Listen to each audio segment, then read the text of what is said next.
İyilik kanımızda var. Bizler iyiliği, dayanışmayı ve insan hayatını her şeyin üzerinde tutmayı şiar edinmiş bir camianın müntesipleriyiz. Bu anlayışla Önder İmam Hatipliler Derneği olarak Türk Kızılayı ile gerçekleştirdiğimiz işbirliği kapsamında Şubat ayı itibariyle Türkiye genelinde kapsamlı bir kan bağışı seferberliğini başlatıyoruz. Bu seferberliği yalnızca bir kampanya olarak değil, uzun vadeli ve düzenli bir kan bağışı kültürünün oluşmasına vesile olacak güçlü bir toplumsal çağrı olarak görüyoruz. Önder'in yaygın teşkilat yapısı ve gönüllü gücü ile Türk Kızılayı'nın kurumsal tecrübesini bir araya getirerek 81 ilde eş zamanlı olarak bu çalışma ile ülkemizin dört bir yanında kalıcı bir iyilik hareketi başlatmayı hedefliyoruz.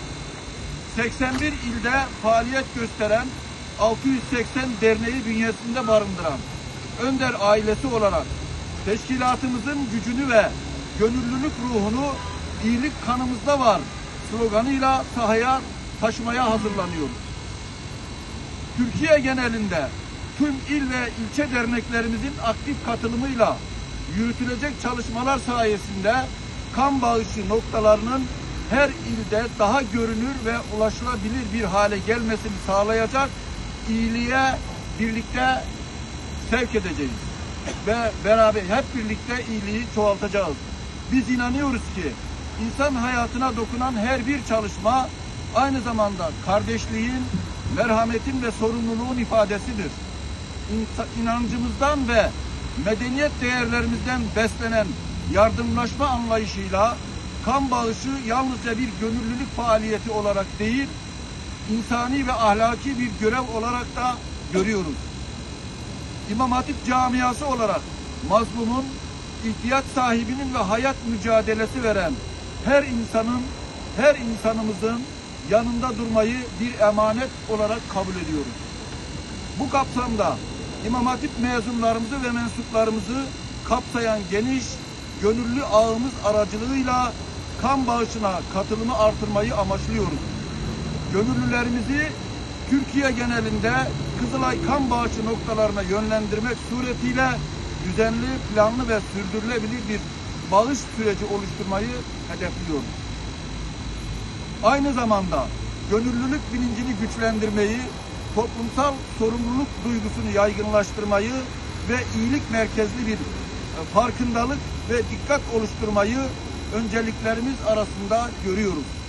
Kan bağışının hayati önemi konusunda toplumun her bir kesiminde dikkat oluşturmak bu kampanyanın temel hedeflerinden birisidir.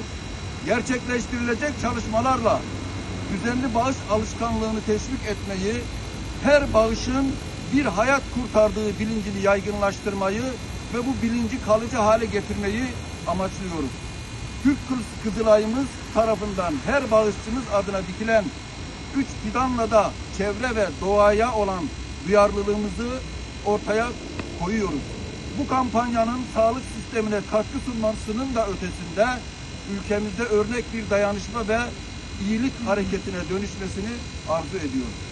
Bizler Önder İmam Hatipliler Derneği olarak bu anlamlı seferberlik vesilesiyle başta İmam Hatip camiamız olmak üzere tüm vatandaşlarımızı kan bağışına destek olmaya davet ediyoruz.